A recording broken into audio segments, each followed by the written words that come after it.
পররাষ্ট্র প্রতিমন্ত্রী শামা ওবায়দ তিনি বলছেন মেরুদণ্ড সোজা রেখে সব দেশের সঙ্গে সম্পর্ক এগিয়ে নিতে চায় বাংলাদেশ।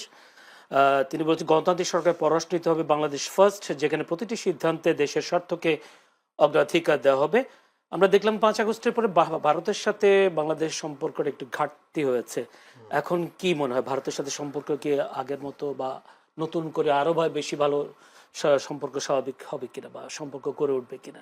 দেখেন, একটা কথা বলি, পরিবর্তন হচ্ছে এটা আপনি বুঝবেন কিভাবে? পরিবর্তনের একটা বড় ইন্ডিকেটর হলো সম্পর্কের পরিবর্তন। যেমন ধরেন, সহজ উদাহরণ দিই, যে আপনি যদি মনে করেন আপনি এমন একটা ফ্যামিলিতে জন্ম নিয়েছেন এবং আপনার উন্নতি অগ্রগতির আকাঙ্ক্ষা আছে, কিন্তু আপনার ফ্যামিলি এটা তথাকথিত চিন্তা করে বা আপনাকে আগ্রহ, তখন আপনি কি করেন? তখন আপনি সেই ফ্যামিলির থেকে একটা দূরত্ব বজায় রেখে নিজের যে ড্রিম, নিজের যে স্বপ্ন, নিজের যে লাইন, সেই লাইনে যান। হয়তো সফল হন অথবা ব্যর্থ হয়ে আবার ব্যাক টু দ্য প্যাভিলিয়ন, ফ্যামিলিতে ফিরে আসেন, বাপ বকাঝকা করে, মা দুইটা বকাঝকা দিয়ে, বাপ দুইটা থাপ্পড় দিয়ে আবার নিয়ে নেয়। হ্যাঁ, তার মানে কি, পরিবর্তনের জন্য প্রথম কাজ হলো সম্পর্কের পরিবর্তন ঘটানো। তো সম্পর্কে এটা একইভাবে এখন বিএনপির ক্ষেত্রে বড় পরিবর্তনটা কোথায় হয়েছে? জামাত কিন্তু বিরোধী দলে যাইতে চায়নি, তারা বারবার জাতীয় সরকারের কথা বলেছে। সর্বশেষ আমি যে খবর আপনার পাইছি, 15টা সিট 3টা মন্ত্রণালয়, তাতেও তারা রাজি বিরোধী দলের। কারণ তারা তো ক্যাডার ভিত্তিক রাজনৈতিক অর্গানাইজেশন, তারা সবসময় প্রো ইস্টাবলিশমেন্ট, সবসময় কোনো না কোনো ফর্মে ক্ষমতার সাথে থাকতে হয় তাদের, সেটা যেই আমলই হোক। তো ক্ষমতার বাইরে থেকে একটা অ্যাবসুলেট বিরোধিতার মধ্যে থেকে একদম বিরোধী দলের অবস্থায় থাকা, মানে ইস্টাবলিশমেন্টের বাইরে থাকা তাদের জন্য খুব ডিফিকাল্ট। তারা অনেকটা বড় ক্ষমতার মতো না, বিরোধী দলীয় নেতা না, বিরোধী দলের নেতা না, তারা একদম পাওয়ার এস্টাবলিশমেন্টের মধ্যে, বিরোধী দলের হাতে ক্ষমতা, বিরোধী দলে মজা পায় না, বিরোধী দলের ক্ষমতার সাথে থাকার ব্যাপারটা। হ্যাঁ, সেটা তারা সবসময় চাইছিল। তো সেটা বিএনপি এত কিছুর, এবং এই কারণে বিএনপি আসলে চাঁদাবাজ হয়ে গেছিল নির্বাচনের আগে, এই কারণে তারেক রহমান খুব খারাপ হয়ে গেছিল। হ্যাঁ, বিএনপিতে সবাই ভালো লোক, সেটা আমি বলছি না, আমি বলছি যে ন্যারেটিভটা যেটা। তো এই জন্য এই পরিবর্তনটা প্রথম শুরু করছিল তারা, তাদের দীর্ঘদিনের মিত্র আবার জামাত। ফলে এটা খুব ডিফিকাল্ট ছিল যে এরকম একটা মিত্রের সাথে একটা মুখোমুখি, হ্যাঁ, একটা প্রতিদ্বন্দ্বিতার সম্পর্কের মধ্যে যাওয়া, একজন আরেকজনকে চরমভাবে ধরেন, হ্যাঁ, আপনার মুখোমুখি অবস্থানে দাঁড়ানোটা, এটা খুবই একটা কঠিন কাজ ছিল। তো ফলে এই পরিবর্তনটা যখন তারা মেনে নিছে বা পরিবর্তনের দিকে নিজেদেরকে নিয়ে গেছে, তখনই আসলে এটা একটা নতুন পলিটিক্যাল ডাইমেনশন তৈরি হচ্ছে, এটা বোঝা যাচ্ছিল, এটা শুরু হয়ে গেছিল এর মধ্য দিয়ে। তো এখন এর ফলে আসলে দেশীয় স্ট্রাকচারে যেটা, অ্যাট দ্য সেম টাইম এটা পররাষ্ট্রনীতি আপনি যেটা বললেন, সেখানেও এটা প্রভাব ফেলবে স্বাভাবিক। সেই পররাষ্ট্রনীতির ক্ষেত্রে এখানে আমরা দেখলাম কি, কথায় কথায় এন্টি ইন্ডিয়ান, দিল্লি না ঢাকা। আরে ভাই, 5 তারিখ পার হয়ে গেছে, দেশে স্টেবিলিটি দরকার, বাণিজ্য দরকার, ইনভেস্টমেন্ট আনা দরকার।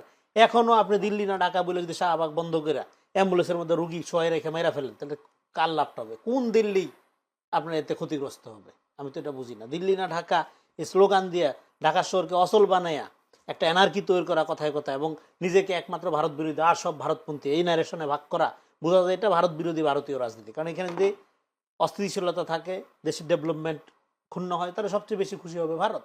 যদি ভারত রিয়েলি আমাদের শত্রু আপনারা মনে করে থাকেন, তাহলে আপনারা শত্রুর হাতকে কেন শক্তিশালী করছেন?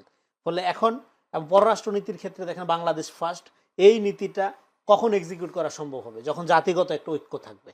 এবং জাতিগত ঐক্য থাকলে ভারতের সাথে কি সম্পর্ক এর আগে হয় নাই? বিএনপির আমলে ব্যবসা বাণিজ্য হয়নি? আপনি বাণিজ্যের ইন্ডেক্স খবর নিয়ে দেখেন, খুবই ভালো ব্যবসা বাণিজ্য হয়েছে। এবং একটা দেশের সাথে আরেকটা দেশের সম্পর্ক কখনো বন্ধু ভিত্তিতে হয় না, রাষ্ট্র মানে এনিমি পারসেপশন, এটা বহু আগে আলাপ করছি।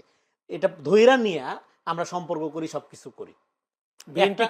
বিএনপি এখানে বাংলাদেশ ফার্স্ট নীতি, এবং সেক্ষেত্রে হেট্রেশন বেসড কোনো সম্পর্ক হবে না। আমরা দিল্লিপন্থী না, পিন্ডিপন্থী না, আমেরিকাপন্থী না, চীনপন্থী না। হ্যাঁ, বা এবং এটা করা চ্যালেঞ্জিং না, মুখে বলা সহজ, চ্যালেঞ্জিং। এই চ্যালেঞ্জটা মোকাবেলার জন্য একটা জাতিগত ঐক্য দরকার। বিপুল ঘনবসতির দেশ, প্রচুর দারিদ্রতা, মানুষ ভালনারেবল অবস্থায় আছে। ফলে আপনি চাইলেই গ্লোবাল সুপার পাওয়ারকে তুড়ি দেওয়া, উড়াই দেওয়া, নিজের মধ্যে চলতে পারেন তা না। তার জন্য আপনাকে একই সক্ষমতা অর্জন করতে হবে। সেই সক্ষমতার প্রধান আসলে জাতীয় ঐক্য। জাতীয় ঐক্যের মধ্যে দিয়ে যদি আপনি, তখন আপনি বার্গেনিং পাওয়ার অর্জন করতে পারেন, সেটা ইন্ডিয়া হোক, চায়না হোক, আমেরিকা হোক। কিন্তু তা না করে আপনি নিজেই যদি শততা বিভক্ত থাকেন এবং আপনার ন্যাশনাল ইন্টারেস্টটা যদি প্রোটেক্ট করার ব্যাপারে একটা জাতীয় ঐক্য না থাকে, আপনারা আলাদা বিরোধিতা রাজনীতি করেন একজন, তখন কিন্তু আপনি আসলে ভারত কেন, ভারত চায়না কারোর সাথেই সুবিধা করতে পারবেন না। আর ভারতের ব্যাপারটা এখানে সবসময় একটা পলিটিক্যাল র্যাটরিক্স আকারে হাজির করা হয়। কেন?